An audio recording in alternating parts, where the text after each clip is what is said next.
Hi, I'm Rachel, 40 years old, and honestly, life felt pretty close to perfect.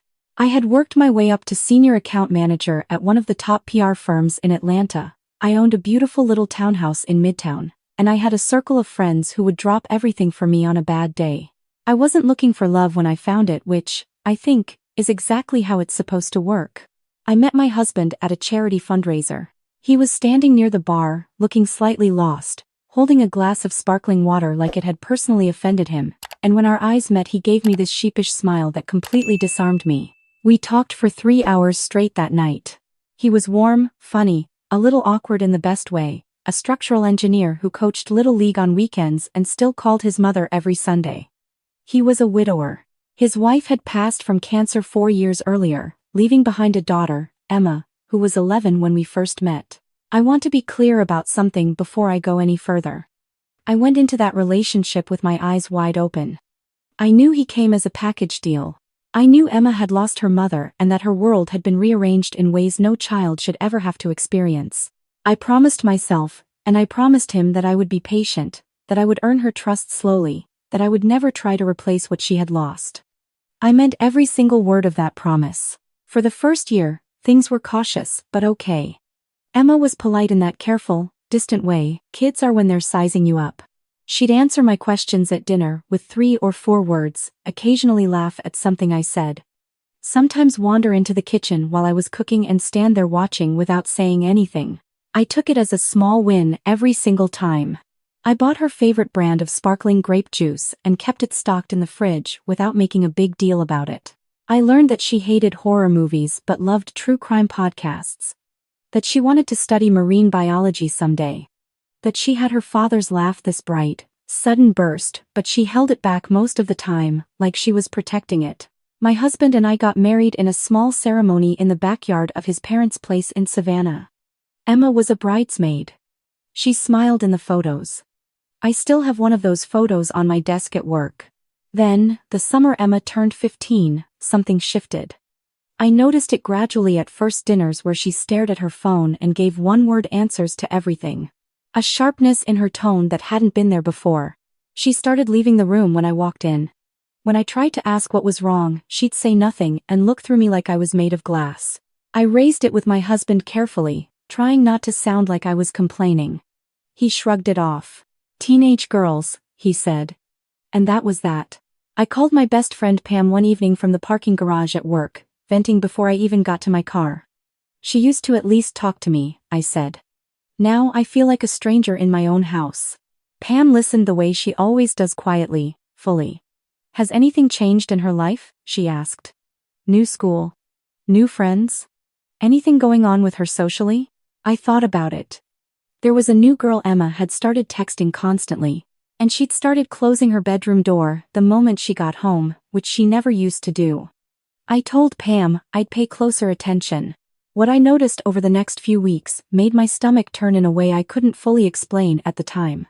Emma had a second phone. A cheap prepaid one she kept in the side pocket of her backpack. I only saw it because it slid out one afternoon when she tossed her bag on the kitchen counter.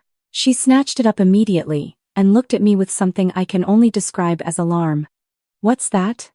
I asked lightly. Just an old one, she said, and walked out of the room. I didn't confront her. I told my husband that night. He said it was probably just something she bought with her allowance to have more storage. You worry too much, Rachel, he told me, kissing me on the forehead, and I let it go. I should not have let it go. 3 weeks later, I got a call at my office. It was Emma's school counselor, a soft-spoken woman named Miss Greer. Mrs. Patterson, she said. I need to ask you to come in. Emma has shared some things with me that I'm required to take seriously. My hand went cold around the phone. What kind of things? I asked. I'd rather discuss it in person, she said. I don't fully remember the drive to the school. I remember sitting in the parking lot for a full minute before I could make myself go inside.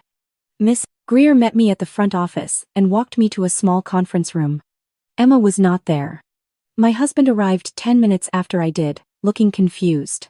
Miss Greer sat across from us and folded her hands. Emma has told me, she said slowly, that Rachel has been emotionally abusive toward her.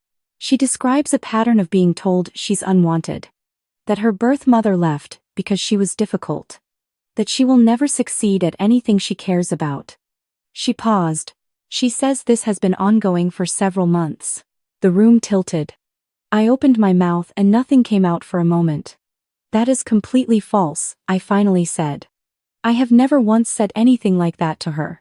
Not one word. Miss Greer looked at me with an expression that was measured and careful. I understand this is a serious accusation. I want to make sure Emma is safe, and I'm also required to notify Child Protective Services. I turned to my husband. I needed him to say something, to push back. To look at me with the certainty of someone who knew me. Instead, he was staring at the table. I didn't know she felt this way, he said quietly. She felt this way, I repeated. You're saying you believe her? He looked up and the look on his face uncertain, conflicted, already half gone to the other side was something I will not forget for the rest of my life. CPS assigned a caseworker, named Donna Torres, who was brisk and professional and treated me with the careful neutrality of someone trained not to tip their hand. She told me it would be better if I stayed somewhere else during the investigation. Not a demand, she was careful to frame it as a suggestion. I looked at my husband waiting for him to say no, that's not necessary. Rachel stays in her own home. He said, maybe just for a little while, Rachel. Until we sort this out. I packed 2 bags that evening while Emma stayed in her room.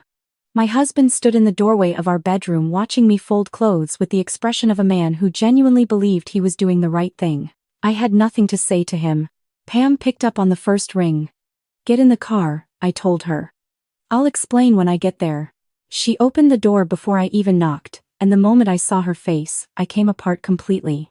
I sat on her couch for 2 hours telling her everything, and she didn't interrupt once. When I finally stopped talking, she looked at me with that steady, clear-eyed Pam expression and said, "We are getting you a lawyer tonight." Not tomorrow. Tonight. Her cousin had worked with a family attorney named Catherine Webb, who came highly recommended. We met with Catherine the next morning, and she was exactly what I needed. No nonsense. Sharp. Someone who had clearly seen versions of this before, and was not rattled by any of it. She listened to everything. False accusations in blended family situations are not uncommon, she told me. We build your case the same way you'd build any case: documentation, witnesses, pattern of behavior. She looked at me steadily. Have you ever raised your voice at Emma? Ever said anything in anger you regret? I shook my head. Never, I said. And I meant it. At work, I somehow functioned. My director, a no-drama woman named Sandra Cho who had mentored me for 6 years, pulled me aside after I missed a client deadline for the first time in my career. Talk to me, she said simply. I gave her the short version. She sat back and looked at me with something that wasn't pity, more like recognition. Like she had seen strong women get knocked sideways before and knew what it looked like. Do what you need to do, she said. Your job is here when you come back to yourself. The whispers at work were harder to manage than I expected. Someone had apparently mentioned something to someone, and by midweek I could feel it in the room: the slight pause when I walked in, the conversations that redirected. A guy named Craig in the sales department stopped me in the hallway one afternoon and said, "Hey, hope everything's okay at home," with a tone that meant he had already decided it wasn't. I went to the bathroom and ran cold water over my wrists and looked at myself in the mirror and said out loud, to no one, "I know who I am. I know what I did and did not do." My husband called twice that week. Both calls were about logistics. On the second call, he mentioned that Emma was really struggling and that he thought maybe I had been harder on her than I realized without meaning to. I was quiet for a long moment. I have been nothing but kind to that girl for 4 years, I said. He was quiet too. Then he said, "I just don't know what to believe, Rachel." I told him I thought that said everything that needed to be said, and I hung up. Catherine was building my case methodically. She gathered character witnesses. Sandra Cho agreed immediately, as did 2 of my closest neighbors who had spent years watching me interact with Emma at neighborhood cookouts, at the pool, at school pickup. My neighbor across the street, a retired school principal named Joyce, told Catherine flatly, "I have watched Rachel with that child more times than I can count. She is patient, warm, and consistently kind.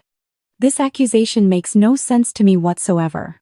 The psychological evaluation was scheduled for 10 days after I left the house. The evaluator, a quiet man named Dr. Felix Okafor spent 3 sessions with me asking questions that ranged from my childhood to my communication style, to specific incidents with Emma that I could recall in detail. Afterward, he told Catherine, "She presents no indicators of abusive behavior. In fact, she demonstrates an unusually high capacity for patience and emotional regulation in high-stress family dynamics." Catherine sent me the quote in a text and I sat in my car reading it over and over. The breakthrough came from a direction I did not see coming. Emma's best friend since 7th grade was a girl named Lily Bright, a little shy, the kind of kid who always had paint on her hands from art class. Lily had been to our house dozens of times. She knew me. She'd eaten my cooking and watched movies on our couch and once asked me for advice about a boy she liked because, she said, "You seem like someone who actually listens." Lily reached out to Catherine's office through her own mother, who had apparently spent several sleepless nights wrestling with what her daughter had told her. When Catherine called me with what Lily had shared, I had to ask her to repeat herself. Lily said Emma had confided in her weeks before the accusation told her the whole plan. That she was going to tell her school counselor that Rachel had been emotionally cruel to her. That her father always believed her, that he had a pattern of trying to make things up to her after she was upset. That if Rachel was out of the picture, there was a chance their family could look different. And then Lily said the part that made everything click into place. Nicole, Emma's birth mother, the woman who had walked away from Emma when she was 5 years old and had barely been a presence in her life since had reconnected with Emma 4 months ago through social media. She had been texting Emma on that second phone. And according to Lily, Nicole had not reached out of maternal longing. Nicole had reached out because she had learned from mutual friends that my husband's engineering firm had been acquired and that he had done very, very well financially from it. Nicole told Emma that if they could get Rachel out, the family could be whole again. She told Emma exactly what to say, and exactly who to say it to. She told Emma that Rachel would never really love her the way a real mother could. That Rachel was only there for my husband's money, that Emma deserved better. She fed those words to a 15-year-old girl who had lost her mother at 5 years old and had spent a decade aching for exactly what Nicole was pretending to offer. I felt sick. Not at Emma. I want to be clear about that. I felt sick because I finally understood what had been happening in my own home and I hadn't seen it, and more than that I felt sick for Emma, who had been so desperate to believe in her mother that she had let herself be turned into a weapon. Catherine brought the information to the CPS investigator.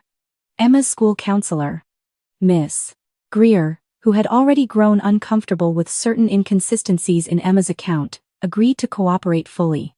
The text records on that second phone, which were subpoenaed as part of the investigation, confirmed everything Lily had described. Nicole's messages to Emma were methodical, manipulative, and in several places, almost scripted in a way that a child would not recognize for what it was. The case was dropped on a Tuesday. Donna Torres called me herself and told me with a directness I respected. "The investigation is closed," she said. The allegations were not substantiated. I sat on Pam's couch for a long time after that call. Pam brought me tea without being asked and sat beside me, and didn't say anything for a while, which was exactly right. I thought I would feel victorious. I felt hollow instead. Because I kept thinking about Emma in her counselor's office, repeating words her birth mother had handed her like a script. Emma, who wanted so badly to be chosen by someone who looked like the mother-shaped hole in her life that she hadn't stopped to ask herself what that person actually wanted from her. Emma, who had looked at me for 4 years with those guarded eyes, and I had never, not once, stopped trying to reach her. I met with Catherine to discuss next steps. "I want a divorce," I told her. My voice was level. I had thought about it for weeks. Catherine nodded, unsurprised. "We'll cite the failure to support and the consequences of the false accusation," she said. "It should be straightforward. Straightforward in the legal sense, maybe." Every document I signed felt like closing a door on a room. I had put everything into decorating, knowing I would never walk into it again. My husband reached out when the divorce proceedings began. His messages were longer now, apologetic, confused, asking if we could talk. I read every one and responded to none of them. Not because I was being cruel. Because I had nothing left to say that hadn't already been said in that conference room at the school, in the look on his face when he had chosen uncertainty over 4 years of evidence. Emma sent one text during that period. It said, "I'm sorry." I didn't know what she would do. I looked at that message for a long time. I understood it. I did not respond. Not yet. Not from that place. 6 weeks after the case was dropped, Sandra Cho called me into her office and slid a folder across the desk. "You've been in the running for VP of Client Strategy for over a year," she said. "You earned this before everything happened. But I want to give it to you now, so you know exactly where you stand." I opened the folder. The title on the offer letter read Vice President of Client Strategy, Southeast Region. And then she said there was a second part. The company was opening a regional hub in Nashville and they wanted me to lead it. Nashville. A new city. A new title. A fresh start. I called Pam from the parking garage, the same parking garage where I'd called her a year ago, barely holding myself together. "I'm taking it," I said. She screamed loud enough that someone in the next car looked over. I packed up my townhouse over a long weekend in March. Pam came with coffee and cardboard boxes and absolutely zero sentimentality about getting the job done. We laughed more than we cried, which felt right. Nashville turned out to be the kind of city that rewards people who show up willing to be surprised by it. I found an apartment on the east side with exposed brick and a kitchen that actually had counter space, which felt like a luxury after years of that narrow midtown galley. I hired a small team for the new regional hub and built something from scratch, which is the kind of work that reminds you what you are actually made of. Within 18 months, the hub was outperforming projections by 30% and I was presenting directly to the executive board. I started running again, which I had abandoned somewhere in the wreckage of the previous 2 years. I found a trail along the river that I ran 3 mornings a week. I met a man named Thomas at a friend's dinner party, a high school history teacher, calm and easy to be around, who asked good questions and did not seem to need to fill every silence. We took things slow, genuinely slow, which felt like the only speed I was capable of, and he seemed to understand that without me having to explain it. 19 months after I moved to Nashville, I was in the middle of reviewing Q4 projections when my assistant Kayla knocked on my office door. "Sorry to interrupt. There's a letter here marked personal handwritten address." She set it on my desk and I noticed she was looking at it the way you look at something you've already decided is strange. The return address was Emma's school in Atlanta. I set it aside and finished the projection review, which took another 45 minutes, because I had learned in the previous 2 years that some things can wait while you finish what you started. Then I made myself a cup of coffee, closed my office door, and opened it. It was from Emma. 3 pages, handwritten. In the looping careful script she had used on birthday cards she slipped under my bedroom door in years 1 and 2 of our marriage, before everything changed. She wrote that she was 17 now and about to start her junior year. She wrote that her mother Nicole had disappeared again 6 months after the investigation closed. Once it became clear that the financial situation with my husband's firm was more complicated than the rumors had suggested and the payout was not what she'd imagined. She wrote that her dad was in therapy. She wrote that Miss Greer had helped her get into a counseling program at school and that she had been going for over a year. She wrote, "I have spent a long time understanding what I did to you and why I did it. I know an apology doesn't undo it. I know you have no reason to respond to this. But you were the only one who kept grape juice in the fridge, because you remembered it was my favorite. And I think about that more than you would probably expect." I sat at my desk for a long time after I finished reading. Kayla knocked again to tell me Thomas had texted asking if we were still on for dinner. I told her to tell him yes. I folded the letter carefully and put it back in the envelope. Here is what I know, 2 years out from the worst thing that ever happened to me. The people who were supposed to protect me didn't, and I protected myself anyway.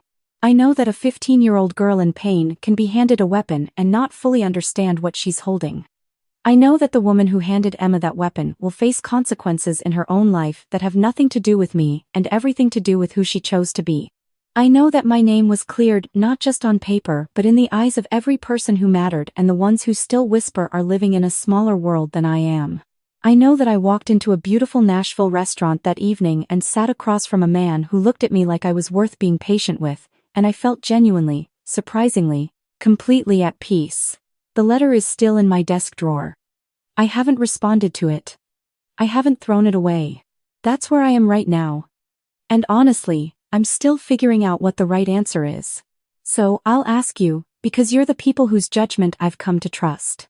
If you were in my position, and you got a letter like that from Emma, a teenager, who hurt you badly, but who was also manipulated by someone who should have protected her. Would you write back? Would you leave the door open? Even just a crack? Or would you keep that chapter closed and protect the peace you worked so hard to build? I genuinely want to know what you think.